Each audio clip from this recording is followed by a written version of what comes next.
آپ یہی سوچ رہے ہوں گے کہ آج ہماری اس نشریات میں ڈاکٹر کیوں ہیں اور وہ بھی ماہر نفسیات. اس کی وجہ یہ ہے کہ آج کا جو ہمارا موضوع ہے عمران بھائی وہ انسان کی نفسیات سے ہی جڑا ہوا ہے. ہم آج بات کر رہے ہیں اس حضرت انسان کی جو کہ حسد کا شکار ہو چکا ہے. اس حسد کا شکار ہو کر وہ اس لیول تک آ چکا ہے کہ وہ یہ نہیں سوچتا کہ میں کس طریقے سے کوئی چیز حاصل کر سکتا ہوں، بلکہ وہ یہ سوچتا ہے کہ اگلے کے پاس جو چیز ہے اسے کیسے کم کیا جائے. اس جلن میں، اس حسد میں وہ جادو کی طرف بڑھ جاتا ہے. جادو ایک ایسی چیز ہے جس کی حقیقت سے انکار نہیں کیا جا سکتا. کلام پاک میں بھی اس کے بارے میں ارشاد فرمایا گیا ہے جو کہ حضرت سلیمان علیہ السلام کے دور میں آیا تھا، جس پہ مفتیان کرام یہاں پر روشنی ضرور ڈالیں گے. اور خود حضور اکرم صلی اللہ علیہ وآلہ وسلم پر جب یہ ایک سحر کی جو ہے کیفیت ہوئی تھی تو سورہ فلق اور سورہ اخلاص کا نزول ہوا. میں یہاں پر سورہ فلق کی ہی آیت جو ہے ان کا ترجمہ کرنا چاہوں گا علماء کرام کے ساتھ، اور اسی میں میرا ایک سوال بھی آج ہے جو کہ میں علماء کرام سے پوچھوں گا، کیونکہ یہ کیفیت ایسی ہو چکی ہے. ڈاکٹر وجاہت بھی ہمیں اس پر بخوبی بتائیں گے، ان کے پاس بھی پیشنٹس آتے رہتے ہوں گے کہ یہ ایک ایسی نفسیاتی بیماری ہو چکی ہے جسے ہم بیماری سمجھ نہیں رہے. ہم سمجھ رہے ہیں کہ یہ ہمارے اندر کی ایک کوئی کوالٹی ہے، اور جب ہم ایک بیماری کو کوالٹی سمجھنے لگ جائیں تو کس زوال کی طرف بڑھ جاتا ہے معاشرہ، اس پر بات ہوگی. سورہ فلق میں اللہ تعالیٰ ارشاد فرماتے ہیں، تم فرماؤ میں صبح کے رب کی پناہ لیتا ہوں اس کی تمام مخلوق کے شر سے اور سخت اندھیری رات کے شر سے جب وہ چھا جائے، اور ان عورتوں کے شر سے جو گروہوں میں پھونکے مارتی ہیں، اور حسد کرنے والے کے شر سے جب وہ حسد کرے. عمران بھائی یہاں پر میرا سوال آپ سے گزارش یہ ہے کہ مجھے سمجھائیے کہ یہ کون سی عورتیں ہیں جن کے شر سے پناہ لی جا رہی ہے، جو پھونکے مارتی ہیں گروہوں کی شکل میں. یہ کیا ہے، اس کی ذرا وضاحت فرمائیے گا. بسم اللہ الرحمن الرحیم. آپ ہمیشہ کی طرح وہ موضوع چن کے لاتے ہیں جس کی امت کو ضرورت ہے. اللہ تعالیٰ آپ کی پوری ٹیم کو، ہماری بہن کو، سب کو بہت بہت جزائے خیر عطا فرمائے. اصل میں نبی کریم صلی اللہ علیہ وآلہ وسلم کے اوپر جب جادو کے اثرات ہوئے تو اس بات کی طرف یہ اشارہ ہے کہ گرہوں کے اوپر گرہیں لگا کر اس کے اوپر وہ پھونکتی تھی. چونکہ جادو جو ہے وہ یہ برحق ہے اور کرنے والا کافر ہے. جادو برحق ہے، یہ ہو جاتا ہے، لیکن کرنے والا کافر ہے. اور نبی کریم صلی اللہ علیہ وسلم کے اوپر بھی نظر بد کے اثرات. ایک مرتبہ آپ علیہ السلام بیٹھے ہوئے تھے تو ایک یہودی وہاں سے گزرا اور آپ کے بال مبارک گنگریالے تھے، والضحیٰ اور واللیل اذا سجا وما ودعک ربک وما قلی، جس کی شان میں، جن کی بالوں کی شان میں اللہ پاک قرآن پاک کی آیات نازل فرما رہے ہیں تو وہ کیا شان و شوکت والے بال ہوں گے. اور بلکہ اس کی ایک تفسیر میں یہ بھی لکھا ہے واللیل اذا سجا کی واللیل اذا سجا کی تفسیر میں یہ بھی لکھا ہے کہ آپ کی اس چادر کی قسم جس میں آپ اپنی امت کے سارے گناہ گاروں کو چھپا لیں گے.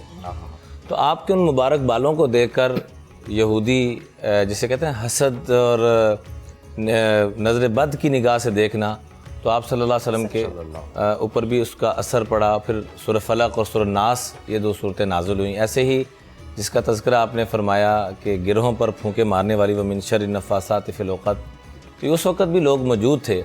لیکن ہر چیز کو جیسے آپ نے شروع میں فرمایا کہ ہم جادو، جنات اور اس کے ساتھ جوڑ دیں، یہ بھی غلط ہے. البتہ نظر بد کے بارے میں نبی کریم صلی اللہ علیہ وسلم نے فرمایا کہ اکثر من یموت بعد قضاء اللہ و قدرتہ من العین، تقدیر کے بعد سب سے زیادہ جو تباہی اور بربادی ہوگی وہ نظر بد کی وجہ سے ہوگی. بلکہ ایک روایت میں تو یہاں تک فرمایا کہ بعض دفعہ نظر بد یہ تقدیر پر بھی غالب آ جاتی ہے. اللہ، اتنی بری چیز ہے یہ. اونٹ کو ہانڈی میں جی، اور انسان کو قبر میں پہنچا دیتی ہے. بالکل، یہ حدیث ہے باقاعدہ کہ انسان کو قبر تک پہنچا دیتی ہے اور اونٹ کو ہنڈیاں تک پہنچا دیتی ہے. ایک مرتبہ ایک صحابی کا واقعہ ملتا ہے کہ وہ غسل فرما رہے تھے. حضرت سہیل بن حنیف ان کا نام تھا، اور حضرت عامر بن ربیعہ رضی اللہ تعالیٰ عنہ کو دیکھا تو ابھی ان احکامات کا پتہ نہیں تھا ان کو، تو دیکھ کے کہا کہ کیا خوبصورت تمہارا بدن ہے. تو وہ وہیں پر نیچے گر پڑے. اللہ، یہ سنن نسائی کے اندر یہ واقعہ تفصیل کے ساتھ موجود ہے کہ حضرت عامر نے حضرت سہیل کو دیکھا تو وہیں پر وہ گر پڑے. نبی کریم صلی اللہ علیہ وسلم کو جب بتلایا گیا تو آپ نے فرمایا قتلت صاحبک، آپ نے اپنے ساتھی کو قتل کر دیا، آپ نے اپنے ساتھی کو قتل کر دیا۔ پھر آپ صلی اللہ علیہ وآلہ وسلم نے پانی منگوایا اور پانی کے اندر ان کے دونوں ہاتھ اور سارا وضو جسے کہہ لیں وہ کروایا گیا، اور پھر اس وضو کے بچے ہوئے پانی سے ان کو غسل کروایا گیا۔ اب چونکہ پتہ نہیں چلتا کہ کس کی نظر لگی ہے، کیا معاملہ ہوا ہے، تو اب کیا کرنا چاہیے؟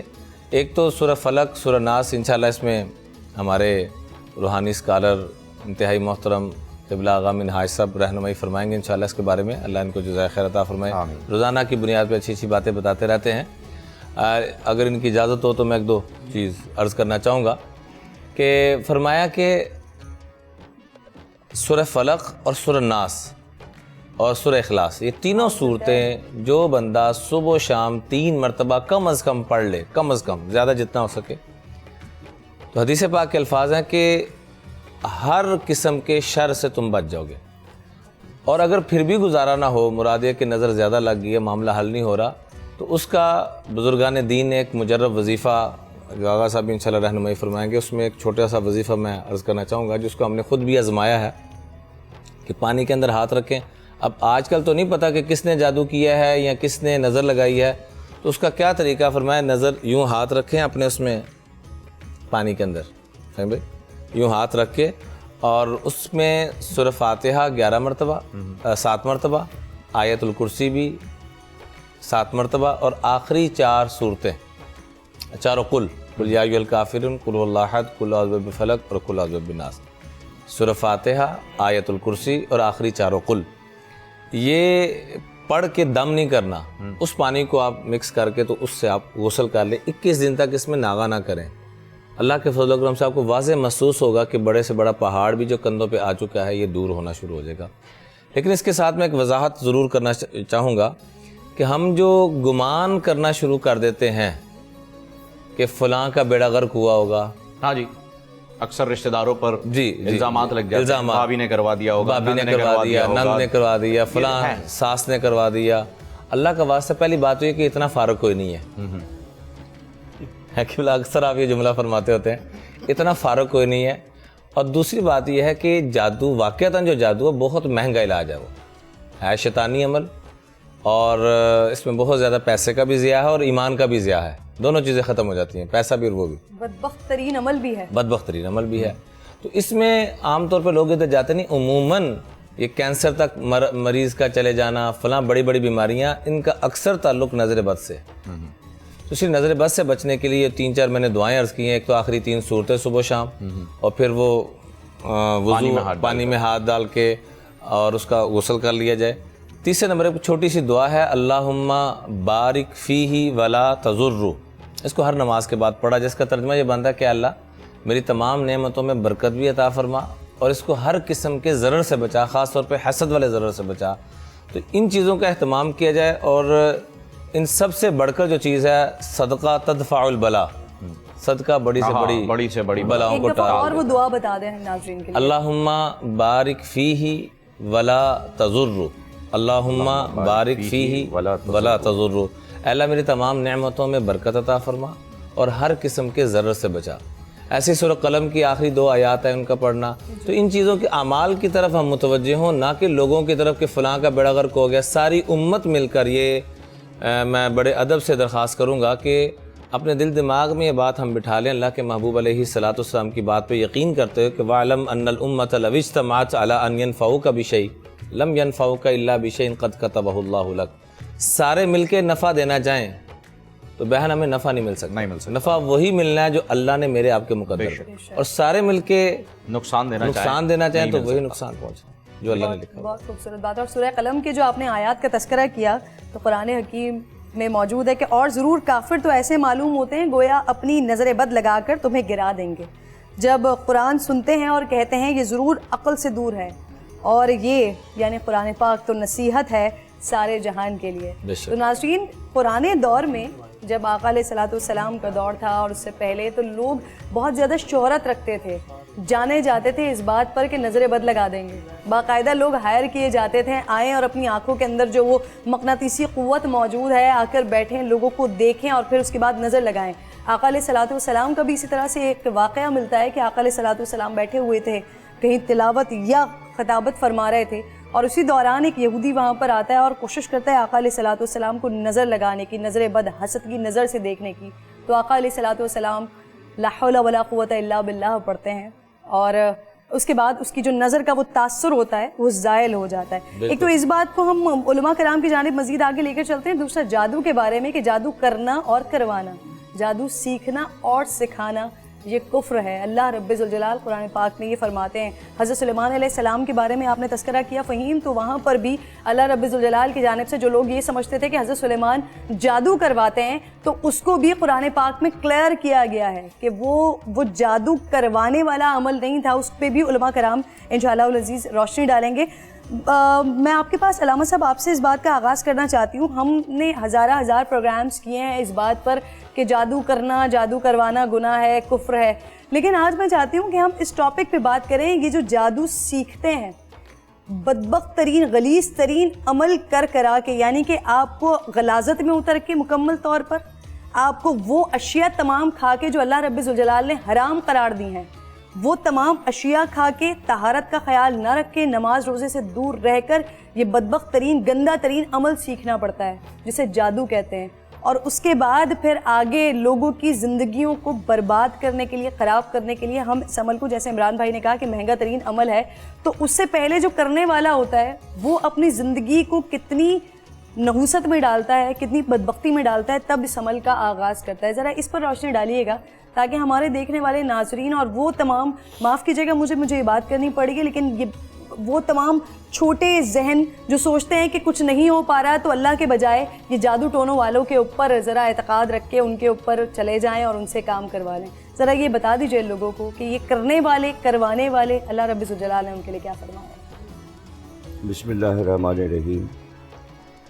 جیسے کہ گفتگو کا آغاز ہوا اور قرآنی آیات کے مطابق قرآن میں بھی جادو کا ذکر ہے اور حدیثوں میں بھی ذکر ہے۔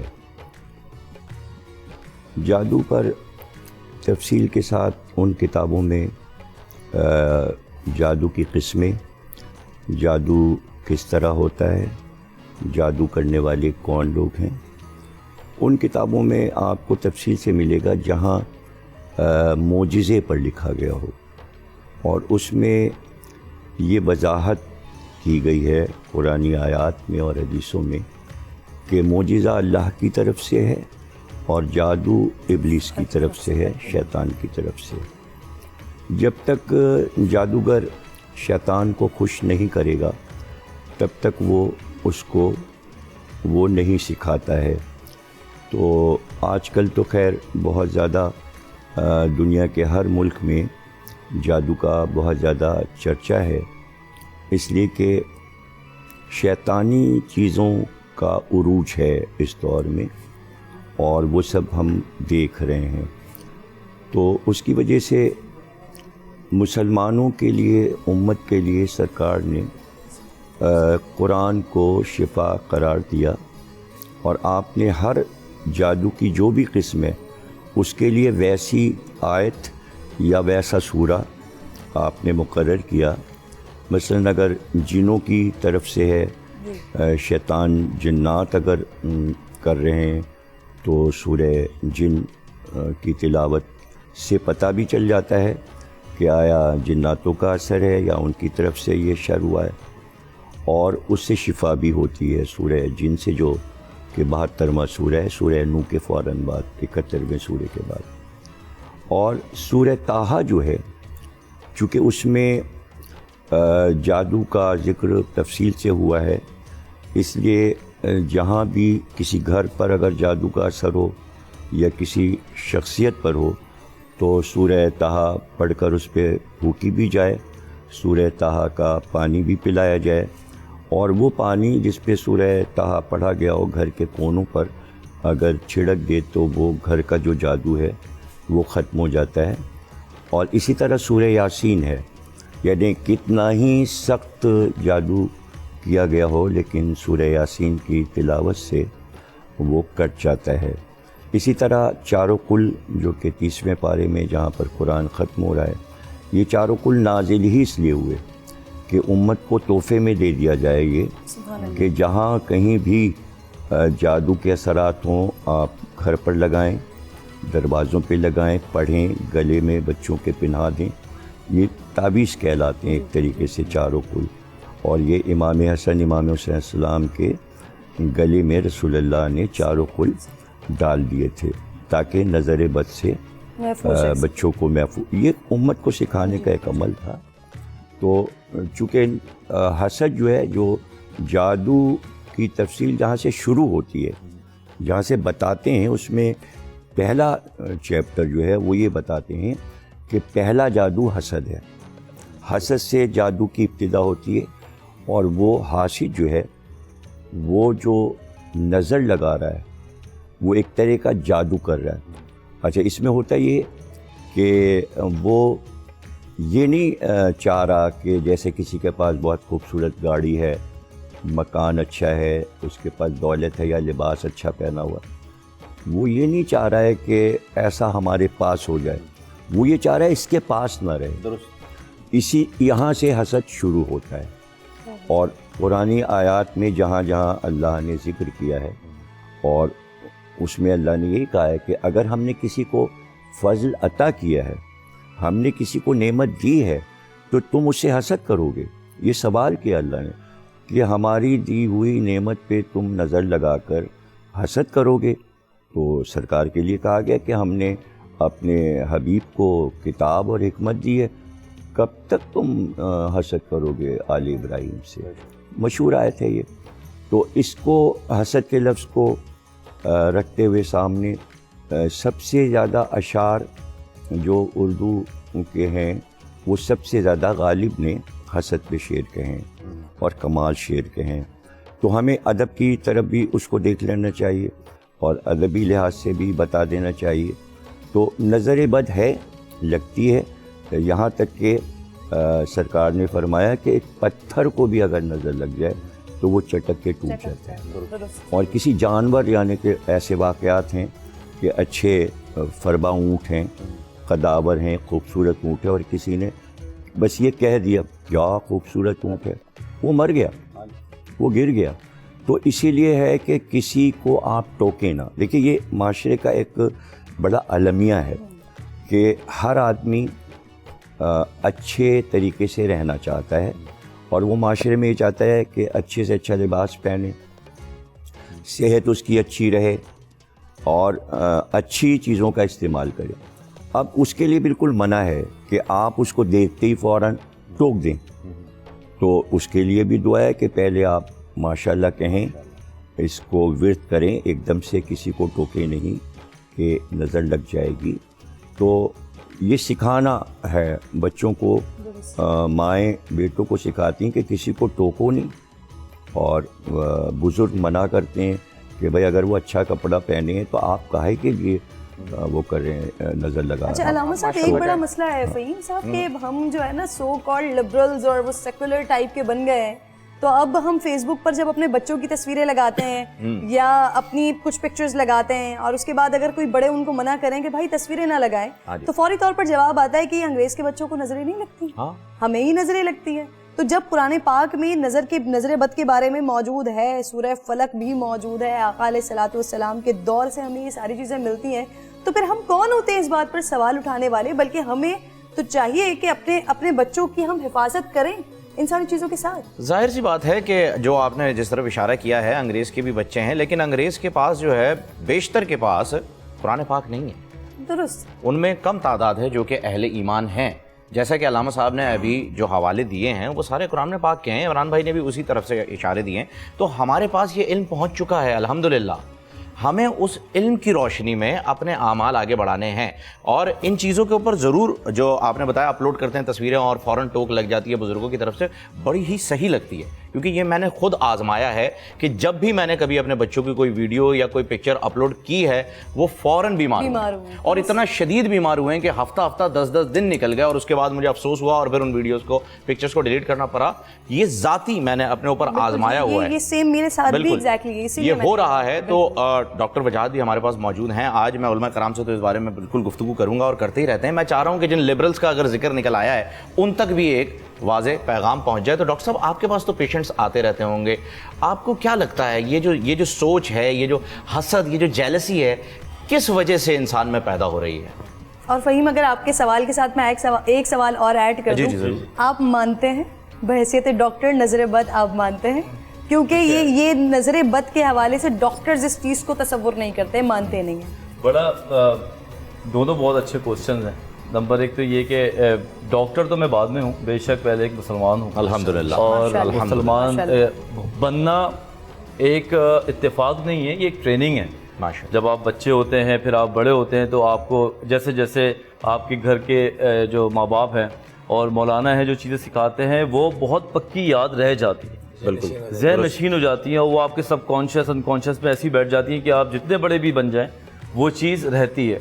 تو نظر کا لگنا تو بے شک ہے, اور ہم لوگ بھی سائنس میں اس کو ڈفرینٹ طریقے سے بولتے ہیں لیکن باتیں وہی کرتے ہیں جو ہمارے قرآن میں دی گئی ہیں. جس طرح کرن نے بات کی کہ باہر کے ملکوں میں بھی ایک کانسیپٹ ہے جو کہ ایول آئی کے نام سے ہے, کہ وہ بار بار ان چیزوں کو دیکھتے ہیں کہ اتنا زیادہ شو آف نہ کریں. نظر لگنا اور نظر لگانے والا ان دونوں کی جو مینٹل لیول ہے وہ بھی اتنے زیادہ پکے نہیں ہوتے جتنے ایک عام انسان کے ہونے چاہیے. نمبر ایک, جس کو نظر لگتی ہے عموماً اس کے بارے میں یہ تاثر دیا جاتا ہے کہ کوئی نہ کوئی چیز اس نے لاشعوری طور پہ دکھائی ہوگی, جیسے کہ پکچرز لگا لینا, کوئی ایسی چیز لگا لینا جو ہو سکتا ہے کسی کے پاس نہ ہو سکتا ہے میں نے اپنی نئی گاڑی کی پکچر لگائی جس میں سے 4 لوگوں کے پاس ویسی تھی, وہ خوش ہوئے. 4 لوگ جو نارمل ہیومن برین کے تھے انہوں نے رش کیا, جس طرح علامہ صاحب نے بات کی کہ کاش یہ میرے پاس بھی ہوتی. تو یہ ایک رش کرنے والی بات ہے. اور 4 وہ تھے کہ اچھا اس کے پاس یہ آئی کیسے, اللہ کرے اس کے پاس سے تو یہ چھری جائے تو اچھا ہے. تو یہ جو انتشار ہے, یہ جو جیلسی ہے, یہاں سے نفسیاتی امراض پھوٹنے شروع ہو جاتے ہیں. بیسکلی ڈپریشن, انزائٹی, نیند نہ آنا, یا اور بھی جو بڑی بیماریاں ہیں, وہ ان کا جو محور ہے وہ ہے جیلسی, دوسروں کے لیے حسد کرنا, دوسروں کے بارے میں منفی سوچ رکھنا.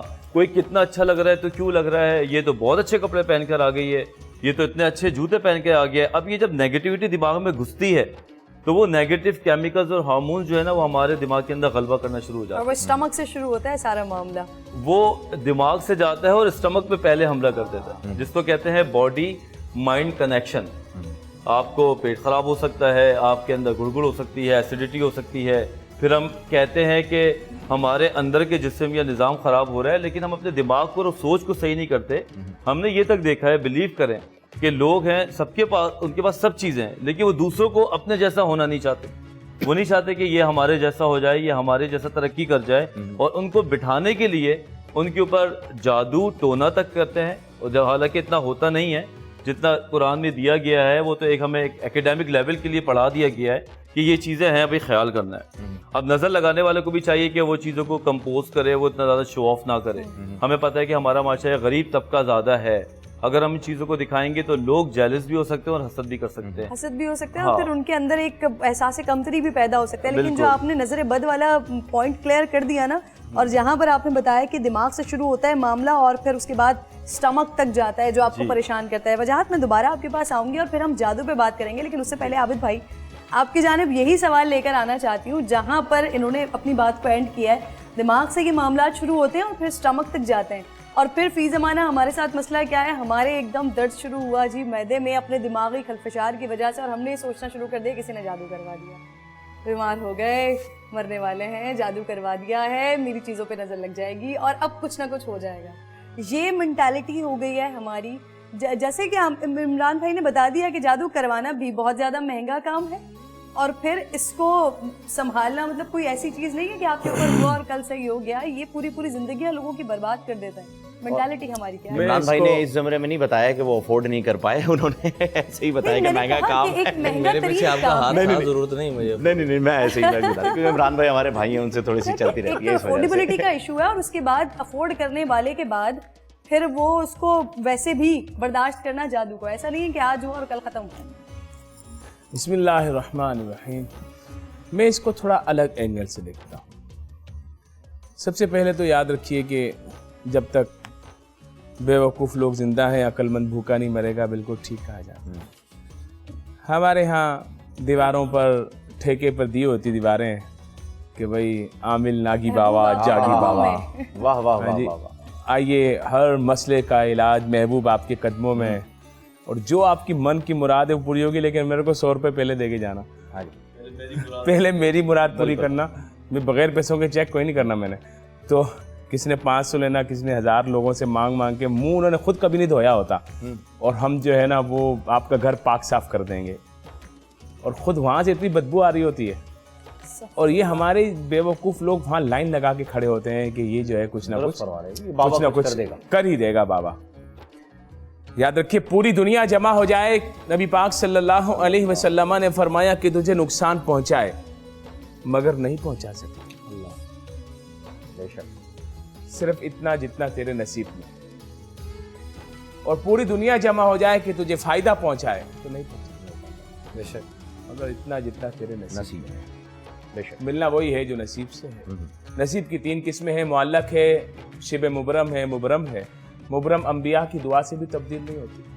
معلق ہمارے اعمال سے چینج ہوتی رہتی ہے. کام پہ جائیں گے پوری تنخواہ ملے گی، نہیں جائیں گے نہیں ملے گی. اچھے کام کریں گے اچھا رزلٹ آئے گا، برا کام کریں گے برا رزلٹ آئے گا. شبہ مبرم اولیاء کی دعا سے تبدیل ہو جاتی ہے. اور 2 ولی ہمارے گھر میں موجود ہوتے ہیں جن کو چھوڑ کر ہم باہر ولی ڈھونڈ رہے ہوتے ہیں. سبحان اللہ. ایک ہماری ماں اور ایک ہمارا باپ. واہ واہ. بہت پیاری بات. کہ ان کی دعائیں جو ہیں وہ تقدیر الہی کو ہلا دیتی ہیں. پتہ ہے، بے شک. شبہ مبرم چینج کر دیتی ہیں. اللہ ان کی بات ولیوں کی طرح باندھتا ہے بے شک. اولاد کے حق میں. یہ مقام ہے ان کا. اچھا، اب رشک اور چیز ہے، حسد اور چیز ہے. حسد یہ ہے کہ سامنے والے سے چھن جانے کی آرزو. رشک یہ ہے کہ ماشاءاللہ وہ اپنے آپ کو جیلسی میں نہیں ڈالتے. رشک ہم اپنے مسلمان بھائی پہ کر سکتے ہیں، کوئی پرابلم نہیں. حسد نہیں کر سکتے، جس کو ہمارے اردو میں بولتے ہیں جلنا. وہ نیکیوں کو ایسے کھا جاتا ہے جیسے آگ سوکھی لکڑی کو، گھاس کو. وہ نیکیوں کو تباہ کر دیتا ہے، بندے کو خالی کر دیتا ہے. اور صرف وہ دماغ سے اس کے جو ہے وہ اندرونی نظام ہاضمہ پر نہیں آتی، اس کے روحانی نظام پر بھی جاتی ہے. دونوں کو تباہ کرتی ہے. حدیث پاک میں اس نے گناہ کیا، اس کے دل پر ایک سیاہ نقطہ لگ جاتا ہے. تو ہم نے تو دیکھا کہ بڑے بڑے شرابیوں کے آپریشن ہوتے ہیں، تو جب اس کا ہارٹ اٹیک کا آپریشن ہوتا ہے تو دل تو ویسے ہی لال سرخ نکلتا ہے. ہاں جی. کالا تو ہوتا ہی نہیں ہے. ہاں جی بالکل. تو حدیث پاک میں تو ہے کہ وہ 1 گناہ کرے گا تو 1 نقطہ، 2 گناہ کرے گا 2، تو یہاں تک کہ اس کا دل پورا سیاہ ہو جاتا ہے. آغا صاحب، آپ نے کوئی کالے رنگ کا دل دیکھا؟ ہم نے بھی نہیں. ڈاکٹر صاحب آپ نے؟ تو اس حدیث کا مطلب کیا ہے وہ سمجھنے کی ضرورت ہے. اس حدیث کا مطلب، جس طرح یہ جادو یا جلن ہمارے اندر کے نظام کو خراب کرتی ہے، اندر کے 2 نظام ہیں. ایک ہمارا روحانی نظام ہے، ایک ہمارا جسمانی نظام ہے. جسمانی نظام تو خراب ہوتا ہی ہے، بندہ پھر بولتا ہے ہائے میں اتنی بیماریوں میں پڑ گیا. روحانی نظام میں وہ جس کو قلب کہتے ہیں، سیاہ ہو جاتا ہے. وہ پھر سیاہ ہو جاتا ہے. پھر وہ ایسا سیاہ ہوتا ہے کہ اس کو پھر نہ ماں کی قدر رہتی ہے، نہ بہن کی قدر رہتی ہے، نہ بھائی کی قدر رہتی ہے. پھر آپ والی باتیں سب کچھ ہوتے ہوئے بھی سامنے والے کے لیے چاہتا ہے کہ اس کو گراؤں کس طریقے سے، حالانکہ اس کو کس چیز کی ضرورت بھی نہیں ہوتی. بالکل. تو یہ بدنصیبی ہماری روحانی نظام کے خرابی کی وجہ سے ہے. اب روحانی نظام کیسے ٹھیک ہوگا؟ روحانی نظام تو پھر روحانیت بچنے سے ہوگا. تو علامہ اقبال کہتے ہیں کہ نگاہ مرد مومن سے بدل جاتی ہیں تقدیر، یا نگاہ ولی میں وہ تاثیر دیکھی، بدلتی ہزاروں کی تقدیر دیکھی. وہ ہوتی ایک نگاہ ہے، جب بندہ اس کو سہ جاتا ہے تو وہ ولایت کے درجات طے کرا جاتی ہے. وہ پھر اندر کا گند نکال کر بندے کو صاف ستھرا کر جاتی ہے. تبھی تو یک زمانہ صحبت با اولیاء کہا نا، کہ ایک زمانہ، ایک لمحے کی صحبت اللہ کے ولی کی بہتر از 100 سالہ عبادت بے ریا. 100 سال کی عبادت سے بہتر ہے. درست.